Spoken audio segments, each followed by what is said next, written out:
Bonjour à tous, nous sommes le jeudi 9 octobre 2025 et notre cher ami Andrei Martianov est avec nous. Bon retour parmi nous, Andrei. Avec plaisir. Quand vous voulez. Veuillez cliquer sur le bouton j'aime et vous abonner pour nous aider à toucher davantage de personnes. Andrei, laissez-moi commencer par ce qu'a dit l'envoyé américain auprès de l'OTAN, Matthew. Il a mentionné que Washington dispose d'armes puissantes que l'Ukraine ne possède pas encore, mais qui pourraient être transférées. De quoi s'agit-il? Vous savez, je voudrais, car beaucoup de gens veulent savoir, qu'est-ce que l'OTAN possède qu'elle n'a pas encore envoyé à l'Ukraine? C'est le missile THAAD qu'ils ont envoyé à Israël. Qu'ont-ils d'autre? De quoi parlent-ils?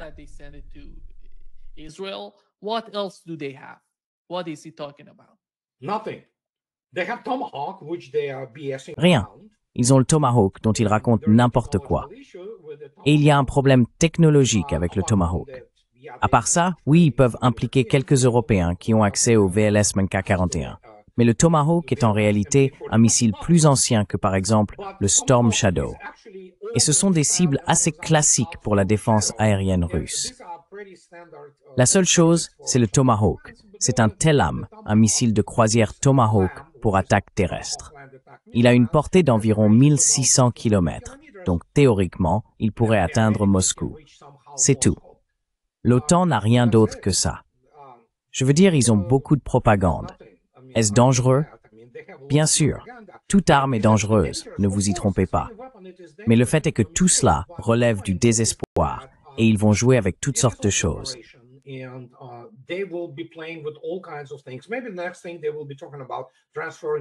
Peut-être que la prochaine chose dont ils parleront sera le transfert d'armes nucléaires à l'Ukraine. Qui sait? Je veux dire, compte tenu du niveau intellectuel ou autre de Trump, il perd manifestement ses facultés cognitives. Nous entrons dans le territoire du Biden 2.0, et c'est du grand n'importe quoi. Mais même s'il les installe, la Russie s'en occupera. Et M. Peskov, tout le monde l'a déjà déclaré aujourd'hui, et hier, M. Ryabkov, rien de moins, a affirmé que oui, c'est fini. L'élan de ces relations entre la Russie et les États-Unis, qui avait été atteint à Anchorage, est mort. C'est terminé. C'est épuisé. Et par conséquent, oui, les États-Unis peuvent continuer à jouer avec ce qu'ils veulent, mais à terme, ils subiront de lourdes pertes parmi leur personnel américain.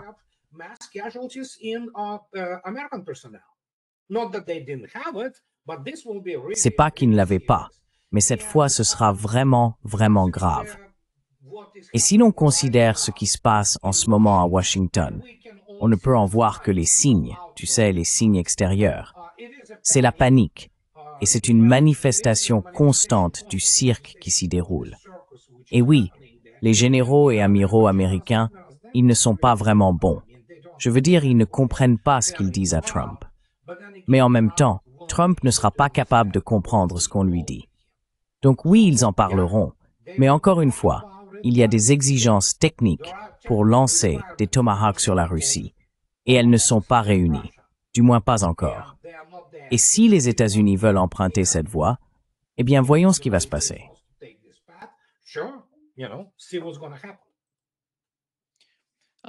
Andrei, laisse-moi passer un extrait de Netanyahou en train de parler. Oh mon Dieu. Oui, oui. Voici ce qu'il a dit, car je pense que cela a un lien avec ce dont les États-Unis parlent en matière d'armement. Oui, nous l'avons partagé avec l'Amérique, mais je ne peux pas le partager avec vous. D'accord. Les armes offensives les plus avancées de la planète, des choses qu'aucune des superpuissances n'a développées, Israël les a partagées avec l'Amérique.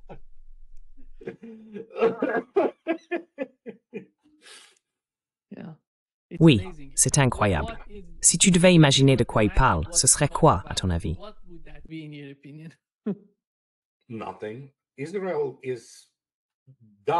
Rien. Israël reçoit directement tout ce qui est inventé aux États-Unis. Toutes ces armes, de la défense aérienne à tout le reste, sont principalement des dérivés ou des produits directs fabriqués par Raytheon, Boeing et des entreprises de ce genre. Ils ne font que dévisser le bouclier, tu sais, l'étiquette, et en coller une autre qui dit « fabriqué en Israël ». Ils ont bien quelques domaines où ils sont assez avancés, comme l'électronique et le traitement du signal. Mais tout cela vient aussi des États-Unis. Mais oui, c'est Netanyahou, c'est Israël. Alors que veux-tu que je dise? On assiste à une idiocratie. Ces gens-là, ce sont de vrais imbéciles. Certains disent que Netanyahou est malin.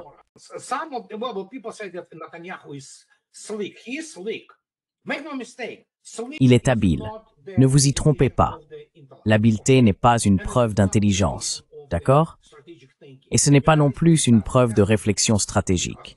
Les États-Unis n'ont pas de pensée stratégique, car la plupart des élites américaines et israéliennes occidentales sont composées, pour la plupart, d'imbéciles. Des imbéciles avec des doctorats, comme l'a dit H.L. Mencken. Et quand on en parle, écoutez, je suis Superman, d'accord? Vous ne le voyez pas? Regardez-moi, je suis Superman, vous savez?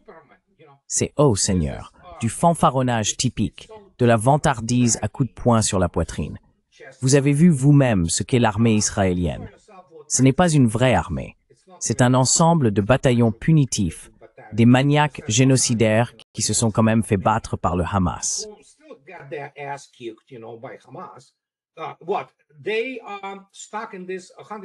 Ils sont coincés dans cette zone de 159 miles carrés, la bande de Gaza, et ils ont surtout réussi à tuer des dizaines de milliers de civils et à les affamer. C'est la seule réussite de l'armée israélienne et d'Israël. Cela dit, tout ce qu'il faut savoir sur ces gens, sur leur armée et sur le groupe de généraux américains et autres qui les conseillent. Ce sont une bande de fanatiques sionistes chrétiens, vous savez. Et cela dit, tout ce qu'il faut savoir. Nous avons vu, évidemment, la soi-disant performance du système de défense antimissiles israélo-américain. Autant ne pas en avoir. Ne gaspillez pas votre argent là-dedans.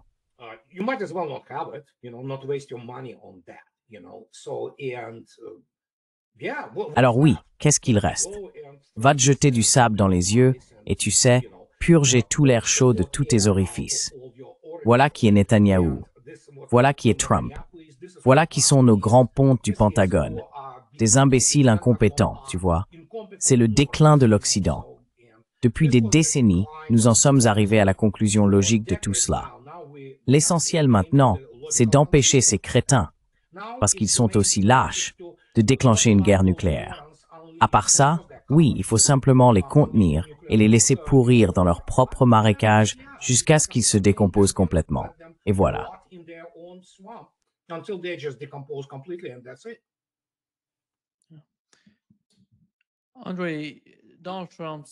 André, Donald Trump a dit qu'il avait en quelque sorte décidé d'envoyer des missiles Tomahawk, mais qu'il voulait savoir comment il comptait les utiliser. Oui. Alors, qu'est-ce que ça veut dire? Tu sais, j'ai l'impression qu'il parle à des petits-enfants, parce que tu as dit, eh bien, ce sont des enfants.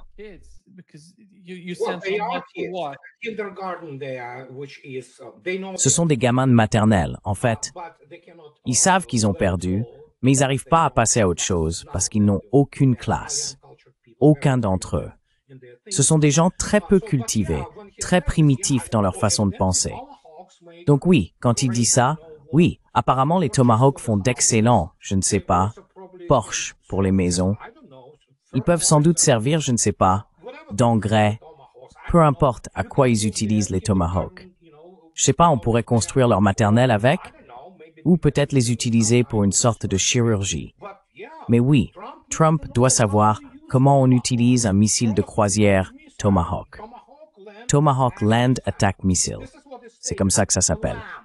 Un vieux missile de croisière. Tu vois, une plateforme obsolète.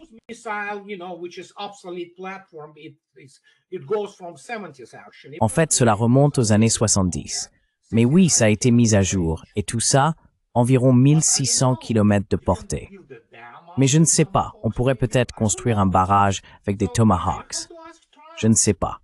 Donc oui, il faut demander à Trump.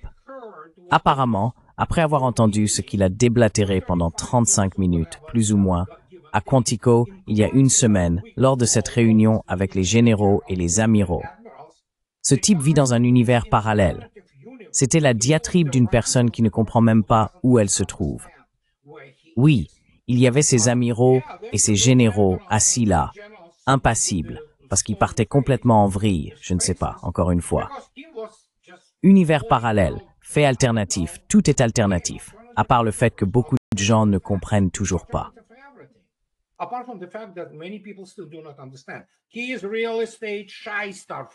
C'est un escroc de l'immobilier new-yorkais et un homme de spectacle. C'est ce qu'il est. Il n'a aucune compétence applicable à la véritable diplomatie ni à la gestion d'un État, surtout à l'échelle internationale, pour un pays aussi immense que les États-Unis. Et oui, ça se voit dans toutes ses réalisations, qui sont très rares, pour le dire gentiment. Que puis-je dire? Donc oui, maintenant il veut savoir comment les Tomahawks seront utilisés par les Ukrainiens. Comme je l'ai dit, ils pourraient être utilisés peut-être comme décoration, vous savez, pour tout cela. Pouvez-vous imaginer un beau parc dans la ville décoré avec des Tomahawks? Voilà, c'est ça. André, penses-tu que Donald Trump emprunte le même chemin que celui que nous avons observé pendant l'administration Biden? On dirait qu'il a un problème. Il n'est pas très vif quand il parle. Il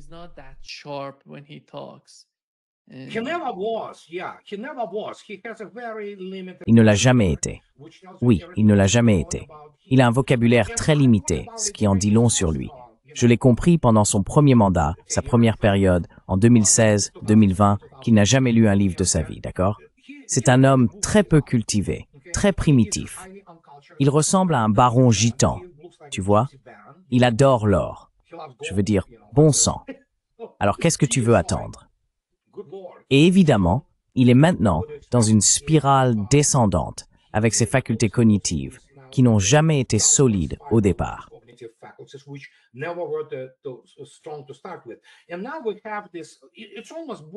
Et maintenant, nous avons ça. C'est presque limite, tu sais, un trouble de la personnalité, parce que son narcissisme atteint désormais de nouveaux sommets. Il pense que, parce qu'il a remporté un second mandat, parce qu'il est redevenu président, cela prouve d'une certaine manière ses qualités extraordinaires. C'est un démagogue, sans aucun doute. Il peut baratiner les gens, mais le MAGA sous lui est déjà mort. MAGA est mort. Je veux dire, il n'y a plus de MAGA, c'est du vent, juste un truc de propagande. Et maintenant, il est complètement... Enfin, il a toujours été contrôlé par Israël. Voilà où nous en sommes, et on ne peut rien y faire. Il y va, oui, c'est Biden 2.0.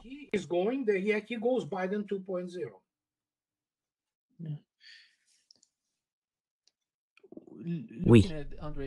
En y regardant de plus près, André, à la suite de la conférence de Valdai, certaines personnes disent que Poutine n'a pas été très ferme dans la manière dont il mettait en garde les États-Unis et l'Occident contre une escalade. Avant d'en venir à ce genre d'argument, quand on observe le champ de bataille, quand on examine la dynamique de ce qui s'y passe, ont-ils vraiment besoin d'être plus agressifs dans leur communication? Ou quel serait l'intérêt si Poutine dit « Si vous faites cela, je ferai ceci ».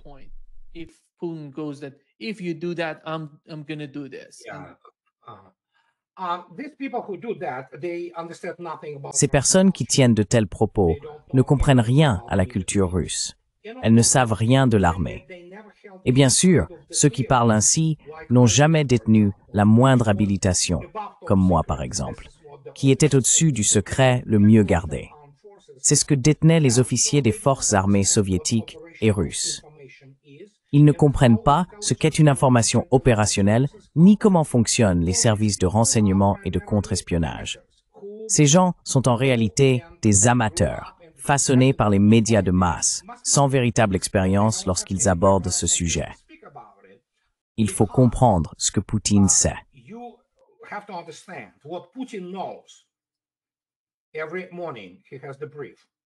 Chaque matin, il reçoit un rapport des meilleurs services de renseignement humain au monde, ainsi que du deuxième meilleur ISR au monde en matière de renseignement d'origine électromagnétique et d'autres domaines similaires.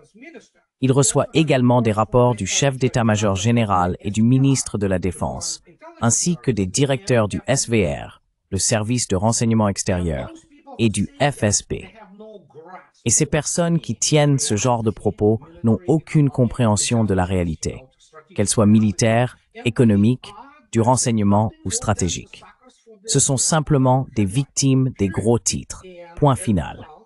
Et par conséquent, c'est le sujet de ma vidéo d'aujourd'hui, qui sortira une fois que nous aurons terminé. Ils continuent de croire qu'ils connaissent le sujet. Ce n'est pas le cas. Ils n'ont absolument aucune expérience.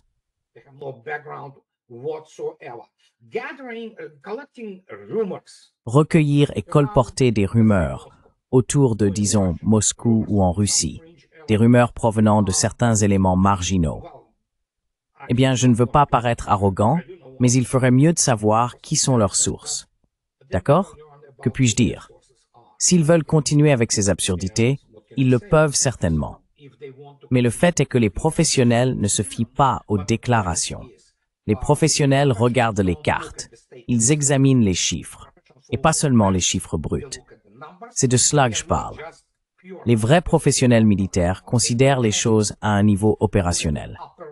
Le travail au niveau opérationnel exige une connaissance approfondie des statistiques, de la théorie des probabilités et de l'analyse de ce type. Travailler à ce niveau n'est pas simple, ce n'est pas linéaire.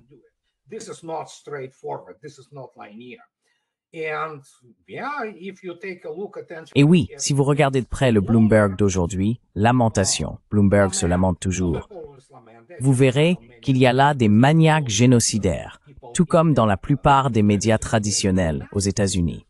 Ils se lamentent que la moitié de la production de gaz de l'Ukraine ait été détruite. Voilà. Cela dit tout. Ces choses sont spectaculaires, sans aucun doute. Extrêmement spectaculaires quand on voit ces frappes, vous savez, les calibres atteignant leur cible. Mais le fait est que les guerres ne se mènent pas comme Hollywood les présente, ni comme l'armée américaine les présente.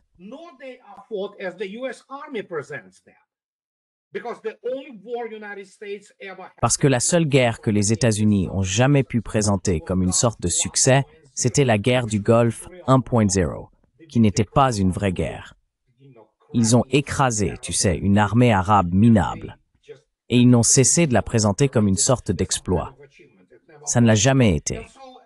Donc quand on regarde tout cela dans son ensemble, quiconque vient dire « Oh, Poutine aurait dû dire ceci », devrait d'abord lire attentivement ce qu'il a réellement dit, en gardant à l'esprit que Vladimir Poutine, contrairement à ceux qui doutent de ses déclarations, est lui-même, contrairement à Trump, un officier du renseignement professionnel. Il a été directeur du FSB et il est diplômé de l'école du KGB, en plus d'y avoir travaillé auparavant.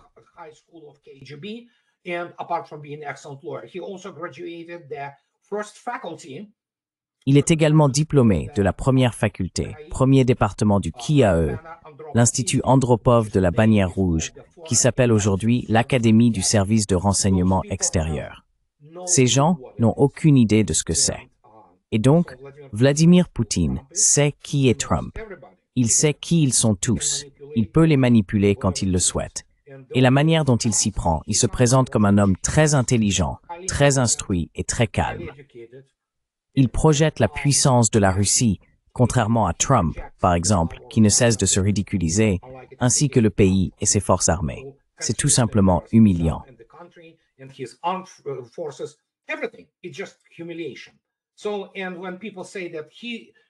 Et quand les gens disent que lui, parmi tous, aurait dû dire quelque chose, ce n'est pas ainsi que les Russes fonctionnent, surtout dans les conditions actuelles.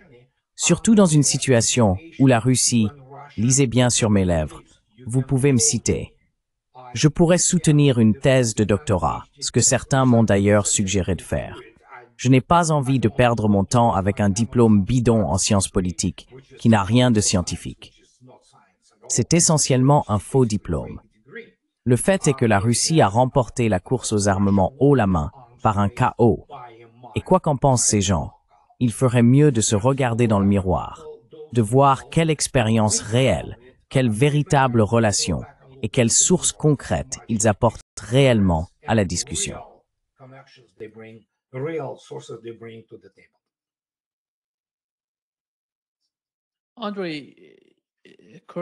André, corrige-moi si je me trompe dans ma compréhension de la Russie. Car jusqu'à présent, d'après ce que nous avons vu de l'administration Poutine. Chaque fois qu'ils s'expriment et répondent à ces questions sérieuses, sur l'escalade, sur l'envoi de missiles Tomahawk ou d'autres types de missiles, ils ont une position officielle. Ce n'est pas quelque chose d'improvisé sur le moment. Ils n'improvisent pas. Ils savent quelle est la politique officielle, quelle doit être la réponse officielle. Peu importe que ce soit Poutine qui réponde à la question, ou Lavrov, ils connaissent le ton, ils savent comment répondre. Est-ce bien le cas en Russie?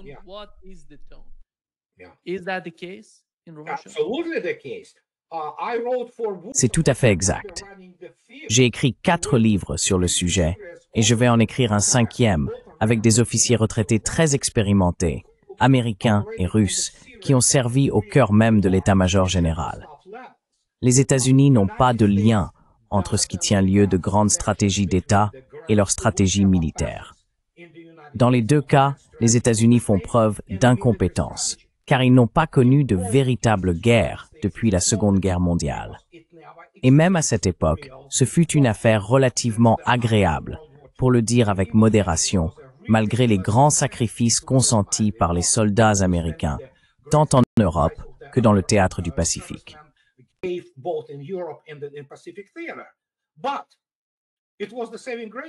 Mais cela a été la planche de salut des États-Unis. Les États-Unis sont passés d'une destruction économique totale dans les années 1930 au plein emploi. Et puis soudain, mon Dieu, vous savez, quand on en parle, il n'y a pas une seule personne dans l'armée américaine au plus haut niveau. Il y en a quelques-unes dans les rangs intermédiaires, mais pas une seule parmi les hauts gradés américains, ni parmi les dirigeants de la CIA, ni parmi les responsables politiques, sans parler de tous ces bouffons du Council on Foreign Relations qui comprennent réellement ce qu'est une stratégie.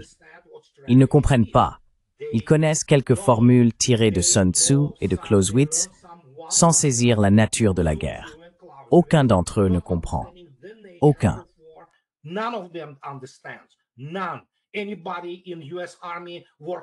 Quiconque enseigne la stratégie au US Army War College ou au US Naval War College, comme cet idiote de Sarah Payne, n'a aucune idée de ce dont il parle, car il ne comprend pas le concept de ce qu'on appelle la base matérielle technique de la guerre.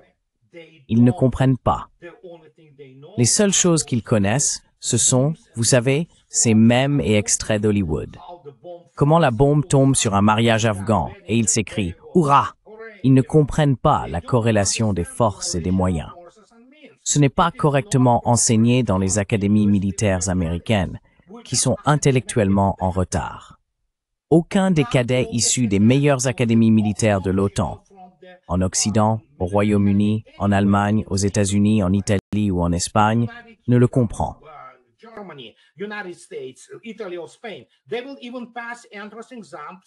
Ils doivent même passer des examens d'entrée pour les académies militaires, ce que les enfants russes doivent faire pour y entrer. Ils ne comprennent même pas ce que c'est, ni le genre de pression académique et militaire insensée que subissent ces enfants pour bâtir une véritable nation militaire. Et c'est pour cela que ces gens ne comprennent pas ce qu'ils voient. Eh bien, en réalité, comme je l'ai déjà dit, Viktor Orban, voyons, Viktor Orban, oui, la Hongrie n'est peut-être pas une grande puissance, mais c'est tout de même un pays, et un pays important dans l'histoire européenne. Il s'est exprimé il y a environ une semaine à la télévision hongroise, et l'a répété, c'est fini. L'Occident a perdu la guerre. Point final.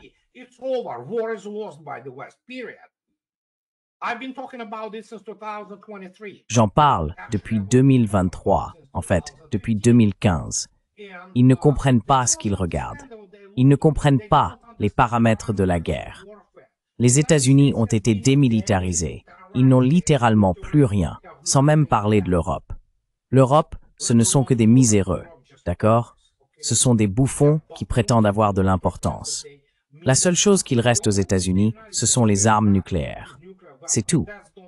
Et ils ne comprennent pas comment mener de véritables exercices militaires. Tout cela, ce sont essentiellement des jeux de guerre. Au moins maintenant, ils admettent que ces dernières années, lorsqu'ils faisaient ces jeux de guerre, ils ont littéralement été détruits par la Russie. Très bien.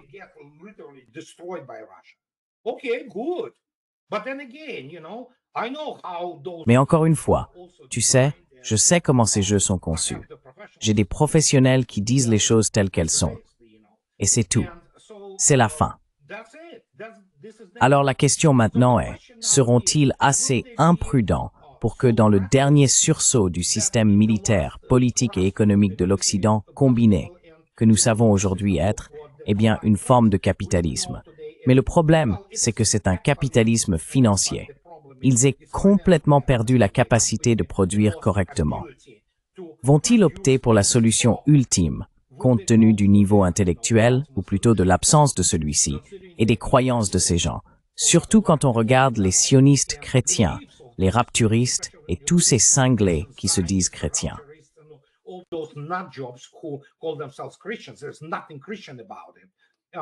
Il n'y a rien de chrétien là-dedans. Ils pourraient envisager une sorte de bouton nucléaire. Est-ce une possibilité? Oui, c'en est une. À quel point c'est probable, je ne sais pas. Et c'est pourquoi la Russie travaille sans relâche, constamment, pour éviter une catastrophe. Parce que lorsque les États-Unis et la Russie commencent à s'affronter, c'est fini, tout est terminé. C'en est fini de la civilisation humaine.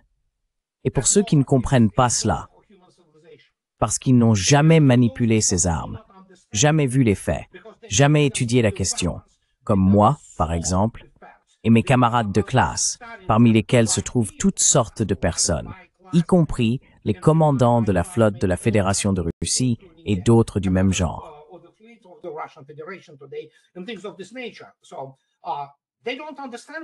Alors, ils ne comprennent pas ce à quoi ils ont affaire. Ils n'en ont aucune idée. Ils n'ont aucun cadre pour cela. Et c'est pourquoi je l'ai dit publiquement.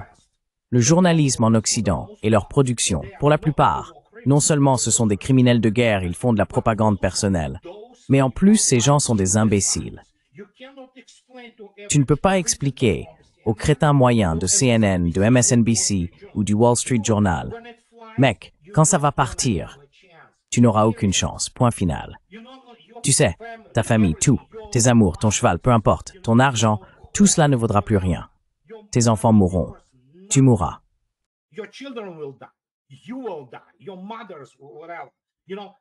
Vos mères ou peu importe, vous savez, tout, vos biens, tout sera brûlé. Ils ne comprennent pas. L'Amérique n'a aucune compréhension de la guerre continentale. Les Européens non plus, ils ont été endoctrinés. Et donc ils veulent jouer à ces jeux-là. Les Russes y jouent si nécessaire. Mais comme je l'ai déjà dit, la réalité sur le terrain est telle qu'ils n'ont aucune chance. C'est fini. Et maintenant, ils doivent décider. Veulent-ils redoubler d'efforts? Les Russes, comme je l'ai déjà dit, quand on regarde leur corrélation des forces et des moyens, ce n'est même pas drôle. La Russie surpasse l'ensemble de l'OTAN d'un ordre de grandeur dans tous les domaines. Et c'est le résultat.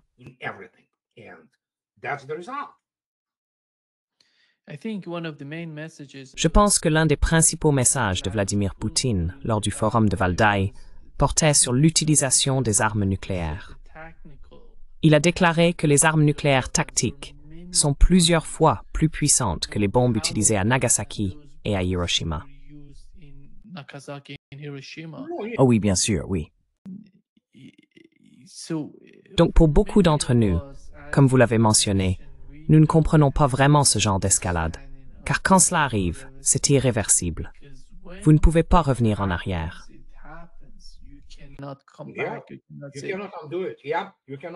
Tu ne peux pas revenir en arrière. Oui, tu ne peux pas revenir en arrière. Et encore une fois, c'est ce que ces crétins à Washington, Londres ou Berlin ne comprennent pas. Ou à Paris, par exemple. D'abord, l'Occident est pathétique, même en comparaison des systèmes de livraison. La Russie n'a pas seulement gagné la course aux armements, elle l'a gagné de très loin en matière de systèmes de livraison qui peuvent aussi transporter des armes nucléaires. Certains d'entre eux, encore une fois, sont tactiques. Tout dépend de la façon dont on définit tactique, d'accord? On peut utiliser par exemple une arme nucléaire tactique qui serait plus puissante que celle larguée sur Hiroshima et Nagasaki, Little Boy et Fat Man, quels que soient les noms de ces bombes.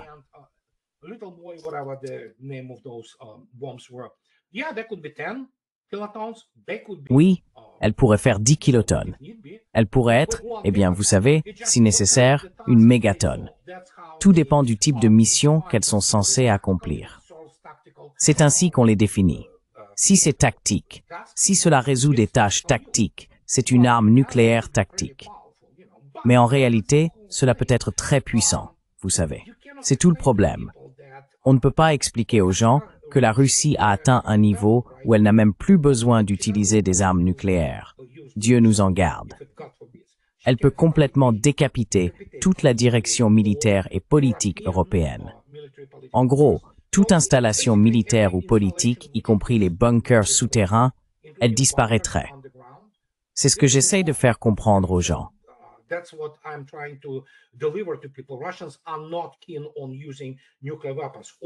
Les Russes ne sont pas enclins à utiliser des armes nucléaires, bien que leur réponse nucléaire soit inscrite dans la doctrine militaire russe de 2014, aux articles 26 et 27. Celle-ci explique que lorsqu'il existe une menace pour l'existence de l'État russe, la Russie utilisera des armes nucléaires. Et ce sont les Russes eux-mêmes qui décideront si une telle menace existe. Et s'ils veulent jouer à ce jeu-là, eh bien, que Dieu nous vienne en aide, car nous allons tous mourir, pour la plupart. Je peux vous dire une chose, je vis à Seattle, sur la côte ouest des États-Unis, avec les bases navales de San Diego et de Kings Bay. Elles disparaîtraient en une demi-heure, et il ne resterait plus rien.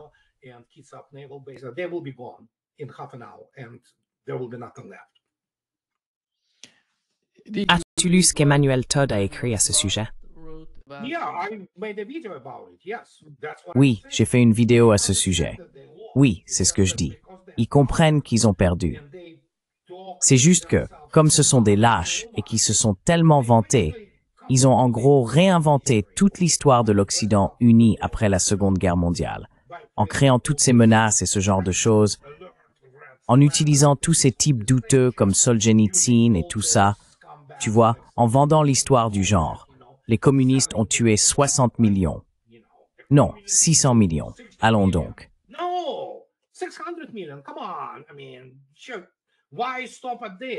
Je veux dire, bien sûr, pourquoi s'arrêter là? Vous savez, 100 000, milliards, millions, trillions, peu importe. Ces gens n'ont aucun honneur, rien. Ce ne sont que des manipulateurs et des escrocs. Ils pensaient se battre pour une sorte de liberté, mais on voit bien maintenant ce que ces libertés en Europe sont devenues. Ça se transforme en un trou totalitaire, vous voyez, un vrai dépotoir. Et ça va devenir bien pire, évidemment. Dans certains cas, ils en arriveront peut-être au point de 1984. Ils y arrivent déjà au Royaume-Uni. Et oui, comme je l'ai déjà dit, les États-Unis et l'Europe n'ont pas produit de stratèges dignes de ce nom depuis 100 ans. Tous ces soi-disant stratèges se sont révélés n'être rien de plus que des démagogues, des pseudo-militaires, des pseudo-politiques démagogues.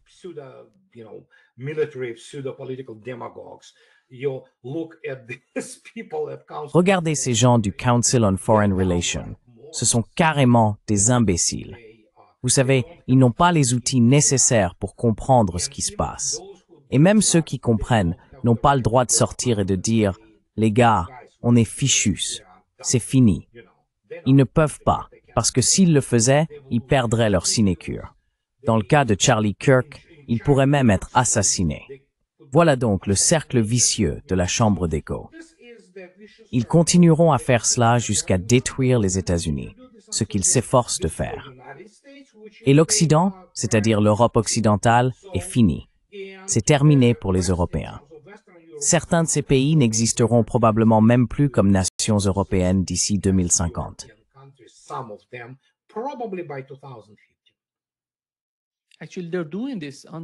En réalité, ils font cela, André. Regarde ces gens. Tu as mentionné Charlie Kirk. Nous connaissons Tucker Carlson. Ces personnes qui sont contre la guerre, contre ce qui se passe en Ukraine et au Moyen-Orient. Mais ces gens-là, l'administration Trump, d'une certaine manière, tu sais, ne s'en soucie pas.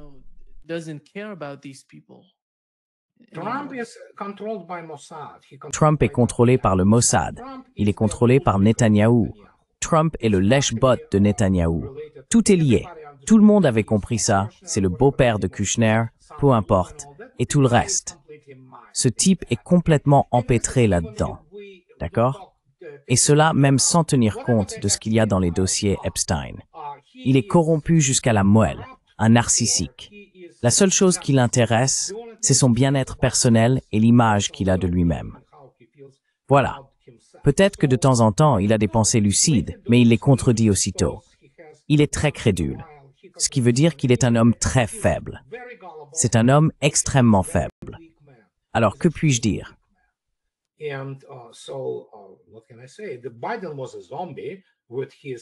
Biden était un zombie avec la triple emprise de sa femme, qui est une idiote, et de Blinken et Sullivan dans son dos, tu vois, en train de le contrôler.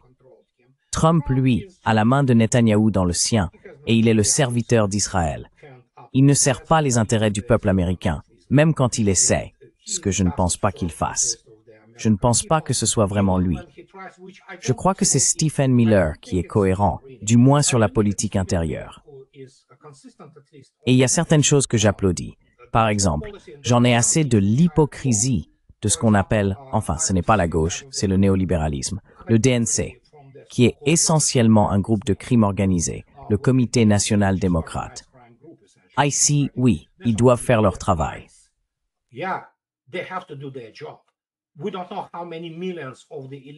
Nous ne savons pas combien de millions d'immigrés illégaux, y compris leur cartel de drogue et le crime organisé, se trouvent aux États-Unis à cause de leur politique d'immigration.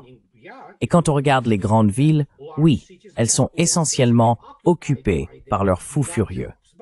Mais le problème, c'est que Trump, c'est surtout du vent. C'est comme, oui, tu sais, Antifa sont des terroristes. Oui, je disais déjà ça pendant son premier mandat. Il n'a jamais rien fait à ce sujet. Maintenant, il les a déclarés d'accord, ce qu'ils sont. Une organisation terroriste, du terrorisme intérieur. Alors voyons comment il va continuer à gérer ça et comment il finira encore par se retourner contre ses propres politiques ou ses propres déclarations. Que veux-tu que je dise? Oui, on a ce qu'on a. Des magouilles à la New York. Version promoteur immobilier.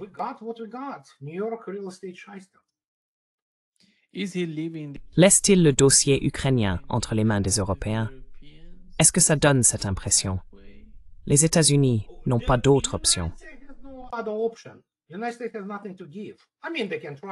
Les États-Unis n'ont plus rien à donner. Je veux dire, ils peuvent essayer de tirer ce qu'il reste des formations de première ligne régulières des forces armées américaines. L'armée américaine, vous voyez. Et pourquoi ne leur donne-t-il pas des F-16, encore plus de F-16, qui leur donnent des F-35? Bon sang. Il y a plein de pilotes russes qui adoreraient mettre la main sur cet engin. Alors oui, que pourrait-il donner? Si vous regardez de près combien, par exemple, de Bradley ont été anéantis au cours de l'opération militaire spéciale, je ne sais pas. On a pratiquement raclé le fond du baril.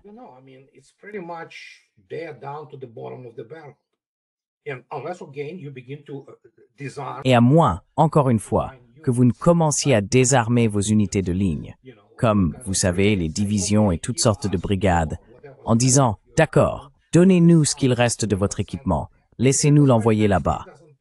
C'est pour cela que les États-Unis ne fournissent plus, disons, de chars Abrams. Les gens de Wikipédia, tous ces amateurs, disent « Oh oui, ils en ont produit environ 5000 ». Combien d'entre eux sont réellement disponibles et en état de marche? Peut-être quelques centaines tout au plus. Et donc oui, voilà la situation. Et c'est pour cela qu'il y a toutes ces discussions à propos des Tomahawks, parce que les États-Unis n'ont plus rien à donner. Je veux dire, oui, réfléchissez. S'il vous plaît, réfléchissez à l'Ukraine. Voyez ce qui va se passer. C'est tout simplement incroyable.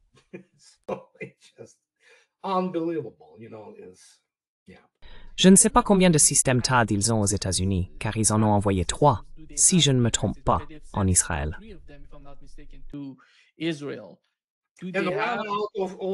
Presque un cinquième d'entre eux, des missiles en 12 jours. Je veux dire, c'est tout ce qu'il faut savoir. Encore une fois, les professionnels, pendant que les amateurs discutent, vous savez, de n'importe quoi, du ton sur lequel M. Poutine a dit ceci ou cela, ou des tactiques, les professionnels, eux, discutent de logistique. Ils discutent de la corrélation des forces et des moyens. Et pour discuter de la corrélation des forces et des moyens, il faut une formation et une expérience militaire professionnelle, ainsi qu'une expérience du renseignement. Le reste, les civils, la plupart d'entre eux, n'y comprennent rien. C'est tout ce qu'il reste. Ils recueillent des rumeurs provenant de toutes sortes de sources douteuses et disent « Oh oui, ceci ou cela s'est passé ». Non, ce n'est pas le cas. Ça fonctionne de manière totalement différente, vous savez.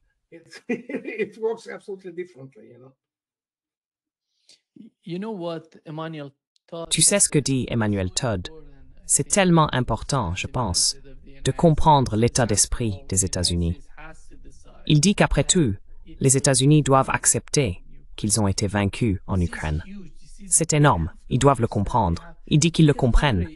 Il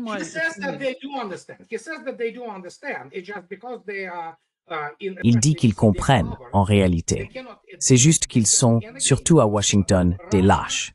Ils ne peuvent pas l'admettre. Et encore une fois, la Russie a présenté sa dernière offre aux États-Unis à Anchorage. Trump ne l'a pas acceptée, et voilà. Maintenant, les États-Unis vont devoir faire face à des perspectives humiliantes. Les Russes ont joué les nourrices et les gardiens pour les États-Unis depuis un certain temps, parce qu'évidemment, quand on regarde les deux arsenaux nucléaires, c'est sérieux. Mais vous savez quoi? Regardez les présidents américains depuis Clinton. C'est pathétique. Vraiment pathétique. Ce sont des gens qui sont carrément stupides, d'accord? Y compris Obama. Obama n'avait que la capacité de produire, vous savez, ces inflexions grandiloquentes dans ses discours et ce genre de choses.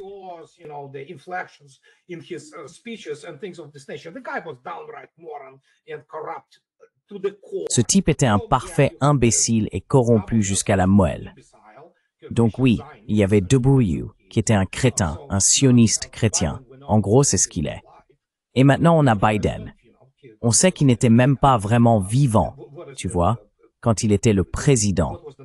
Oui, c'est quoi déjà le nom de ce film, Weekend at Bernie's ou quelque chose comme ça, où ils tiennent un type debout? Et maintenant, on a celui-là. Il ne comprenait pas ce à quoi il faisait face. Et encore une fois, il faut comprendre, c'est un sioniste chrétien.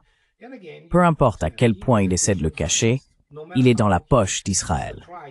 Les États-Unis n'ont pas de souveraineté. Les États-Unis sont dirigés par Israël. Les États-Unis n'ont pas un Congrès américain. Ils ont la Knesset 2.0. Donc quand tu regardes ces stratèges et professionnels militaires israéliens, tu l'as vu toi-même.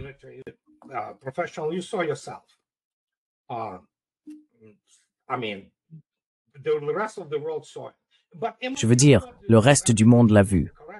Mais Emmanuel Todd a en fait raison. Il dit qu'ils comprennent, c'est juste qu'ils sont lâches.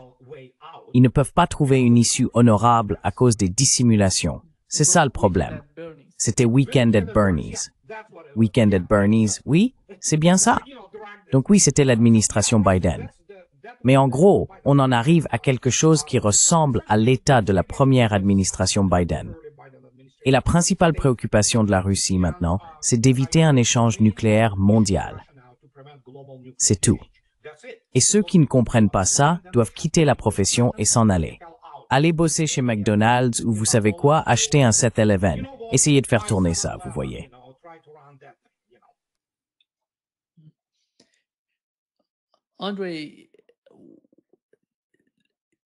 André, je pense que les États-Unis peuvent transformer cela en une situation gagnant-gagnant pour les États-Unis et la Russie. Tu as mentionné que la Russie avait fait une offre lors de cette réunion. À ton avis, qui hésite autant ou qui évite cela? De quoi s'agit-il exactement? Parce que j'ai récemment parlé avec Martin Armstrong. Il a dit que la haine que ces gens éprouvent envers la Russie est sans fin. Ils ne veulent pas de meilleures relations avec vous. Qui sont ces gens, André? Qui sont ces personnes si puissantes dans l'administration Biden, dans l'administration Trump? Tu te souviens que pendant l'administration Obama, Obama lui-même a dit que la Russie était une puissance régionale. Tu sais, il n'aime même pas admettre que la Russie est une non.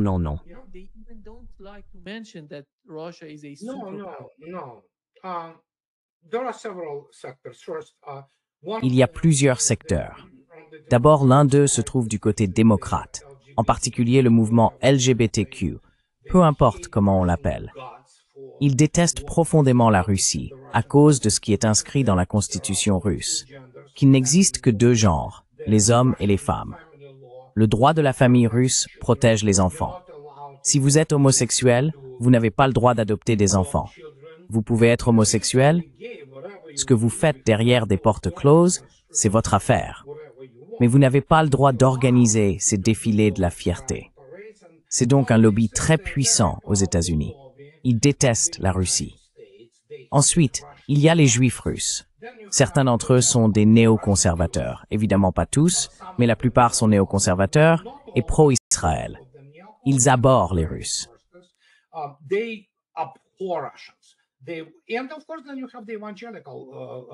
Et bien sûr, il y a ensuite la partie des chrétiens sionistes évangéliques, les rapturistes, toutes sortes de pseudo-sectes chrétiennes de la mort, très présentes aux États-Unis. Ils détestent les Russes, oui, parce qu'ils croient à toutes ces absurdités sur la fin des temps, l'enlèvement et tout le reste. Donc oui, quand on met tout cela ensemble, cela forme un bloc électoral important qui exerce une pression très forte sur des sénateurs et des membres du Congrès américain déjà corrompus. La plupart le sont. Et oui, ils détestent les Russes, en plus de la vision protestante traditionnelle des Russes comme des sous-humains. Alors, que puis-je dire? J'ai donné cet exemple de nombreuses fois, pour M. Brennan ou M. Clapper par exemple, comme pour beaucoup de gens dans l'administration Trump ou dans l'administration Biden. Moi, en tant qu'être humain blanc, slave, russe par origine, je suis considéré comme sous-humain.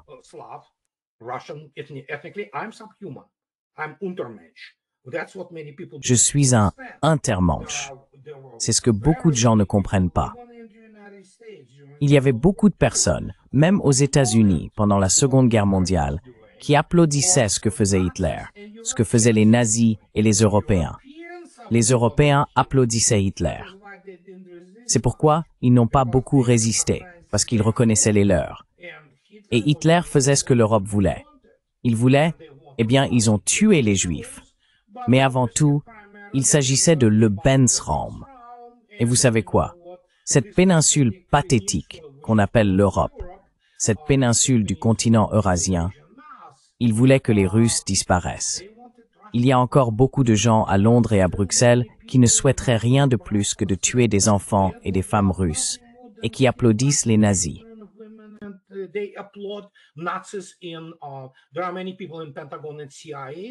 Il y a beaucoup de gens au Pentagone et à la CIA qui aiment ça. Ils ne sont vraiment pas très instruits. On ne peut plus recevoir une bonne éducation aux États-Unis, sauf peut-être dans les domaines scientifiques et techniques. On ne peut plus obtenir une formation normale en sciences humaines, car elles sont pour la plupart infestées par les charlatans de la génération Woodstock et toutes sortes de néoconservateurs. Et tu sais, de juifs russes qui prêchent toutes ces absurdités. En conséquence, on a toute une génération de gens incultes et sans éducation. Et quand je parle de sans éducation, je ne veux pas dire qu'ils n'ont pas de diplôme ou qu'ils ne connaissent pas quelques langues. Regarde Michael McFaul. Ce type est un idiot certifié. Il a été ambassadeur des États-Unis en Russie.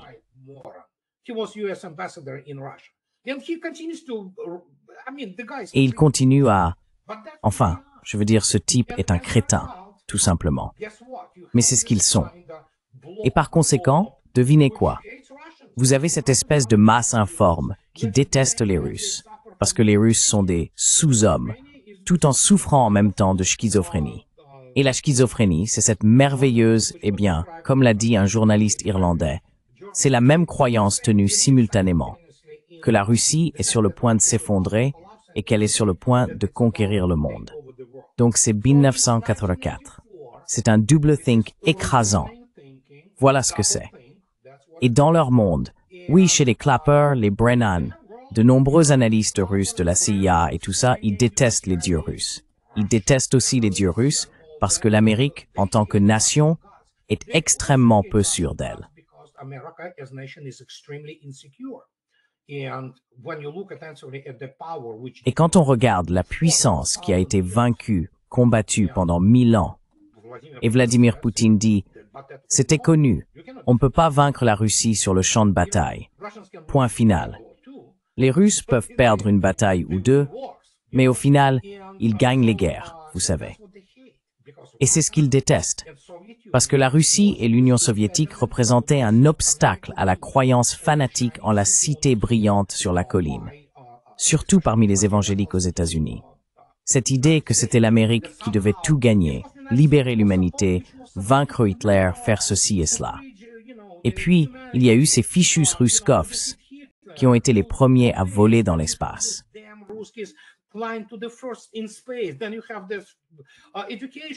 Ensuite, il y a cette éducation de l'Union soviétique et de la Russie aujourd'hui, face à laquelle le système éducatif américain fait pâle figure. C'est de la camelote en somme, comparé à cela, vous voyez. Alors ils ont cette insécurité, et chacun arrive avec sa propre petite charge supplémentaire sur cette balance de la haine. Comme les Juifs russes, beaucoup, pas tous mais beaucoup, comme je l'ai déjà dit, ils contribuent à toutes sortes de causes néoconservatrices. Et ils détestent les Russes. Ils veulent régler leur compte pour ces pogroms, vous voyez. Donc vous avez ces fanatiques, et c'est ce qu'ils sont. Et c'est ce que l'élite américaine est devenue. Tout ce que nous savions de l'Amérique de la période d'après-guerre jusqu'aux années 1990 a disparu. Ce n'est plus là. Et voilà.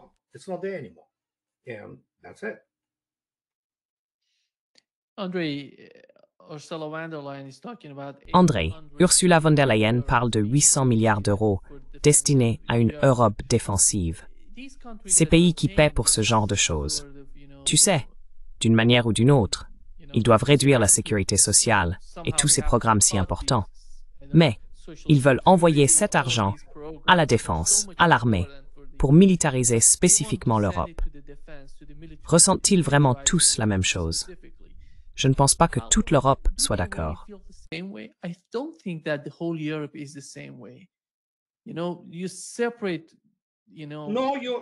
Tu sais, tu sépares, tu vois. Non, les Européens de l'Ouest sont pareils. La majorité des Européens de l'Ouest abhorrent les Russes. Ils croient à la menace russe. Ils sont endoctrinés. Ils l'ont toujours été. Et donc, tu vois, cela a été publié sur mes forums de discussion et sur mon blog. Écoute la conclusion finale de tout ça. Je n'aime pas Karen Shakhnazarov. Ce n'est pas un mauvais réalisateur en soi, mais j'ai d'autres différends avec lui. Mais dans son White Tiger, que je n'aime pas. Mais tout de même, quand tu as le film White Tiger, tu as ce monologue d'Hitler. Évidemment, c'est imaginaire, mais il parle à une entité, à quelqu'un qui ressemble à un homme. Mais on sait qui c'est. C'est le diable, évidemment. Il lui parle.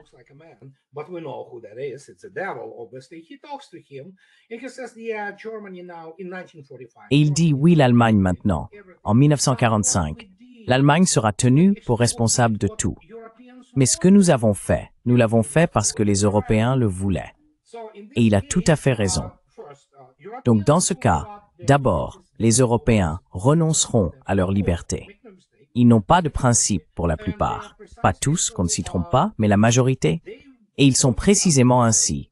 Ils seront battus jusqu'à la soumission. Ils n'ont pas le courage de se battre pour des principes plus grands que leur estomac, qui est important, qu'on ne s'y trompe pas. L'économie est extrêmement importante, vous savez. Mais oui, ils seront forcés d'accepter cela. Et ils seront pauvres. Ils s'appauvrissent déjà. Leur production industrielle en Allemagne, selon le dernier rapport d'aujourd'hui, a chuté de 4,5%. Voilà. Et cela continuera jusqu'à ce qu'ils soient désespérés. Ils seront battus.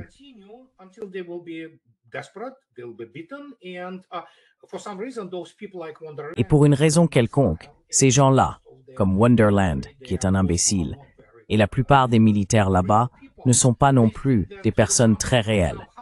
Ils pensent que, d'une manière ou d'une autre, ces 800 milliards de dollars qu'ils n'ont pas peuvent leur acheter des armées. Ce n'est pas le cas. Et c'est bien là le problème, vous savez. C'est aussi ce que beaucoup de gens ne comprennent pas. Les Russes ne traitent plus avec des professionnels. Pendant la guerre froide 1.0, il y avait des généraux soviétiques, des militaires soviétiques ou même des représentants du renseignement qui parlaient à leurs homologues américains. Ils étaient ennemis, mais les Russes savaient que, pour la plupart, du côté américain, on avait affaire à de vrais professionnels. C'était de bons professionnels, Ils comprenaient la logique de la guerre, comment les stratégies sont conçues et ce genre de choses.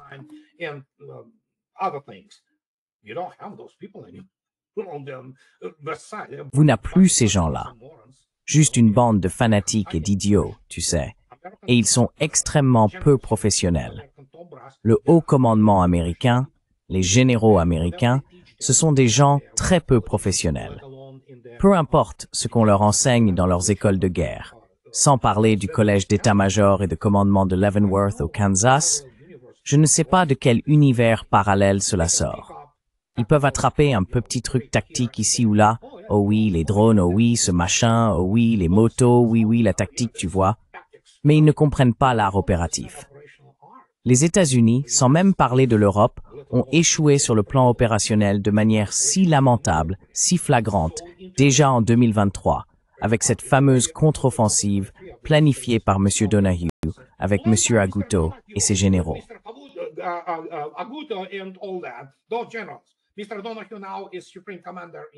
M. Donahue est maintenant le commandant suprême en Europe. Ces types sont des amateurs. Mon Dieu, ils ne comprennent pas ce à quoi ils ont affaire. Alors les Russes se disent, bon sang, à qui parlons-nous? Je veux dire, trouvez-nous quelqu'un de normal, de professionnel, mais qui puisse quand même être l'ennemi. Vous voulez un ennemi professionnel. Au moins, dans ce cas, vous pouvez communiquer avec bon sens. On ne peut pas communiquer avec bon sens avec ces gens-là. Les généraux américains, sans parler des Britanniques, ne comprennent même pas ce à quoi ils ont affaire, ni comment cela se termine à long terme, parce qu'ils ne comprennent pas ce qu'est la stratégie. Ils n'enseignent pas la véritable stratégie, car tout ce qu'ils enseignent dans les institutions militaires américaines, ce sont des contes de fées sur l'histoire militaire américaine.